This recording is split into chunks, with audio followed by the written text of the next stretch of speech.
ఆంధ్రప్రదేశ్ హోంశాఖ మంత్రిత్వ శాఖపై ఆరోపణలు వెల్లువెత్తుతున్నాయి.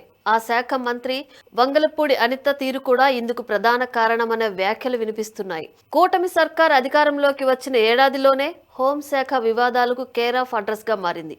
ఈ శాఖ తీరుపై వస్తున్న ఆరోపణలతో ప్రభుత్వ ప్రతిష్ట దెబ్బతింటోందనే మాట కూడా వినిపిస్తోంది. అయితే ఈ ఆరోపణలకు హోంశాఖ ఎలాంటి వివరణ ఇవ్వకపోవడం అనుమానాలకు బలం కలిగిస్తోంది. ఏపీలో హోంమంత్రిగా వంగలపూడి అనిత వ్యవహరిస్తున్నారు. ఈ శాఖపై తీవ్ర విమర్శలకు హోంమంత్రి కారణమనే మాట కూడా వినిపిస్తోంది. మంత్రిగా బాధ్యతలు చేపట్టిన తొలి రోజు నుంచే ఆమె చుట్టూ చేరిన వ్యక్తులు పైరవీలకు పాల్పడ్డారనేది ప్రధాన ఆరోపణ.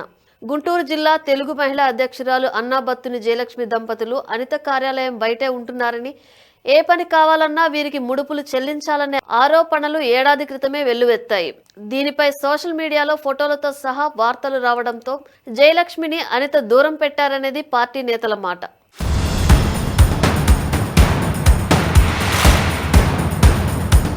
ఇక తన వ్యక్తిగత పిఏ జగదీష్ పై పెద్ద ఎత్తున ఆరోపణలు వెల్లువెత్తాయి. దీంతో జగదీష్ ను తొలగిస్తున్నట్లు అనిత స్వయంగా ప్రకటించారు. పోలీసుల బదిలీలు మొదలు స్టేషన్లో సెటిల్మెంట్ వరకు జగదీష్ వేలు పెట్టారనేది ప్రధాన ఆరోపణలు. చివరికి ఉమ్మడి తూర్పు గోదావరి జిల్లాలోని ఓ సీనియర్ ఎమ్మెల్యేకు వ్యతిరేకంగా వైసీపీ నేతలకు అనుకూలంగా వ్యవహరించారనే ఆరోపణలు చివరికి సీఎంఓ వరకు చేరాయి. దీంతో తప్పనిసరి పరిస్థితిలో జగదీష్ ను తొలగిస్తున్నట్లు అనిత ప్రకటించారు. అయితే ఇప్పటికీ అనితతో జగదీష్ నిరంతరం టచ్ లో ఉన్నారనేది అత్యంత ఆప్తుల మాట.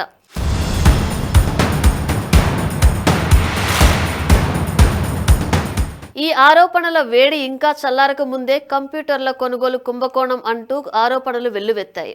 కంప్యూటర్ల కొనుగోలులో పెద్ద మొత్తం చేతులు మారిందని, అలాగే సీసీ కెమెరాల ఏర్పాటు విషయంలో కూడా అవినీతి జరిగిందనేది ప్రధాన ఆరోపణ.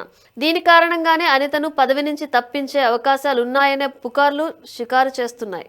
తాజాగా హోంశాఖలో కిలేడి అంటూ టీడీపీ అనుకూల మీడియా ఆంధ్రజ్యోతిలో వార్తలు రావడం పెద్ద దుమారం రేపింది. ఆ మహిళ వివరాలు ఆంధ్రజ్యోతి గోప్యంగా ఉంచినప్పటికీ సదరు మహిళ వివరాలు, ఫోటోలు సోషల్ మీడియాలో హల్చల్ చేస్తున్నాయి. నెల్లూరు జిల్లాకు చెందిన ఈ మహిళ ఓ ఐఏఎస్ అధికారితో సన్నిహితంగా ఉన్న వీడియోలు పెద్ద దుమారం రేపుతున్నాయి.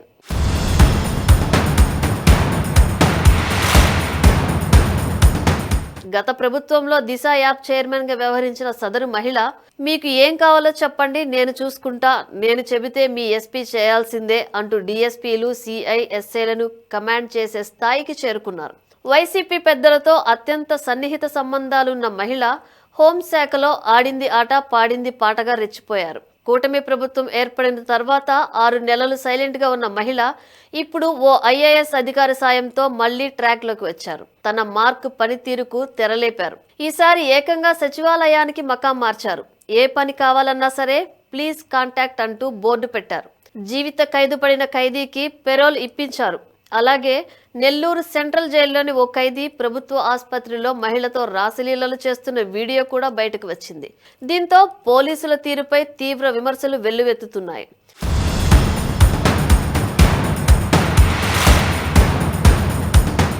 ఇంత జరుగుతున్నా కూడా హోంమంత్రి అనిత నుంచి ఎలాంటి వివరణ రాకపోవడంతో విపక్షాలు దుమ్మెత్తిపోస్తున్నాయి.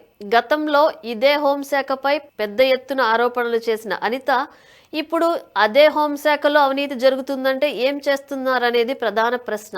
సోషల్ మీడియాలో సొంత ప్రచారానికే అనిత ఎక్కువ మక్కువ చూపిస్తున్నారని, అసలు హోంమంత్రి ఉన్నారా అని నిలదీస్తున్నారు. దీంతో వంగలపూడి అనితపై పెద్ద ఎత్తున విమర్శలు వెల్లువెత్తుతున్నాయి.